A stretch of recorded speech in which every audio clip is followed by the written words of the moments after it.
Assalamualaikum warahmatullahi wabarakatuh. Perkenalkan, nama saya Cahyono, dari SMK Negeri 1 Sejangkung dan kelas 12 TKJ, dan saya di sini akan menjelaskan yaitu perbandingan SIP dan H323. Nah, kita sudah memasuki materi perbandingan SIP dan H323. Di sini ada tertera nama dan kelas. Langsung saja kita masuki materinya. Dan pertama ada pengertian SIP. SIP atau Session Integration Protocol merupakan suatu signaling atau pensinyalan protokol dan pengontrolan pada layar aplikasi yang berfungsi untuk membangun, memodifikasi, dan mengakhiri suatu sesi multimedia yang melibatkan satu atau beberapa pengguna. Dan itulah umumnya pengertian dari SIP. Dan selanjutnya ada fungsi SIP, yaitu untuk pensinyalan dalam kontrol pada layar aplikasi dan untuk membangun, memodifikasi, dan mengakhiri suatu sesi multimedia yang melibatkan satu atau beberapa pengguna. Tetapi ada fungsi dan operasi yang mendasari dari SIP tersebut yang tidak bergantung pada protokol lainnya, dan SIP juga tidak bergantung pada protokol layar transport yang digunakan. Dan itulah fungsi dari SIP. Selanjutnya ada cara kerja SIP, yaitu ada cara kerja yang ideologi.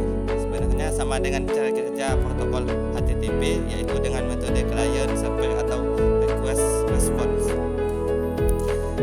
SIP bekerja berdasarkan pada request response, dan request yang dilakukan hampir mirip dengan alamat email yang terdiri atas nama host ditambah parameter nomor untuk memulai sebuah session atau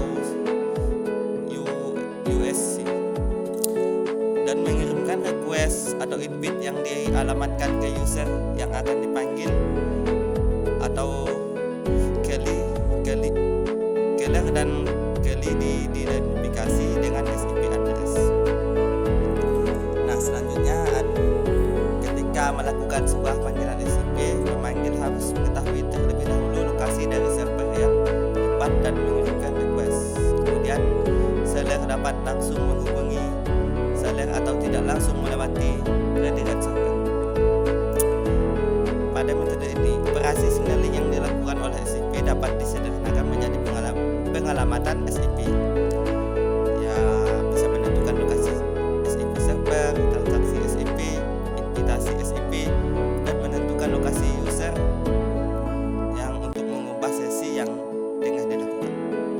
Yaitu yang bisa saya jelaskan dari cara kerjanya. Selanjutnya ada komponen SIP.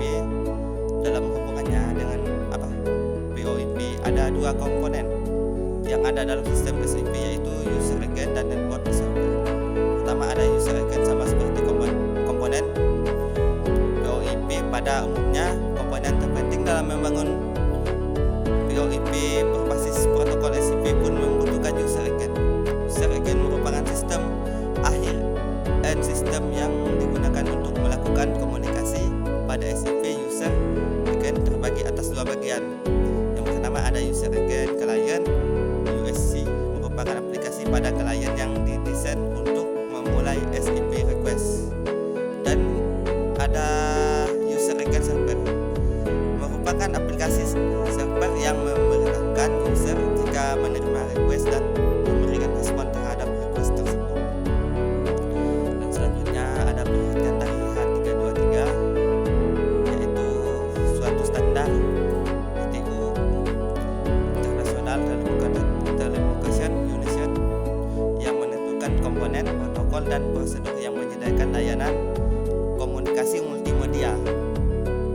Dan adapun yaitu komunikasi audio, video, dan data real time waktu nyata melalui jaringan berbasis atau paket based network.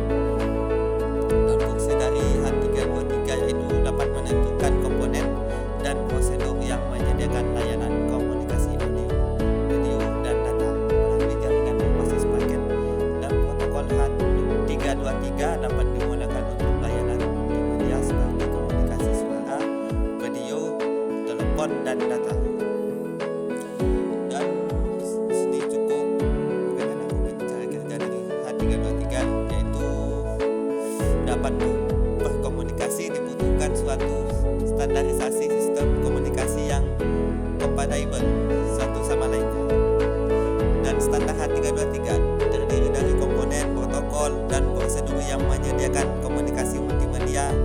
melalui jaringan paket base. Bentuk jaringan paket base yang dapat dilalui antara lain ada internet atau IPX, lokal LAN, dan WAN.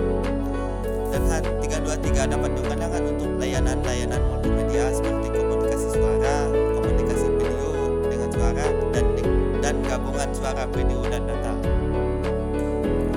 Di sini kesimpulan dari perbandingan dari SIP dan H323 adalah standar industri telepon yang biasanya dianggap sebagai beban berat. Ini menggambarkan seluruh tumpukan protokol.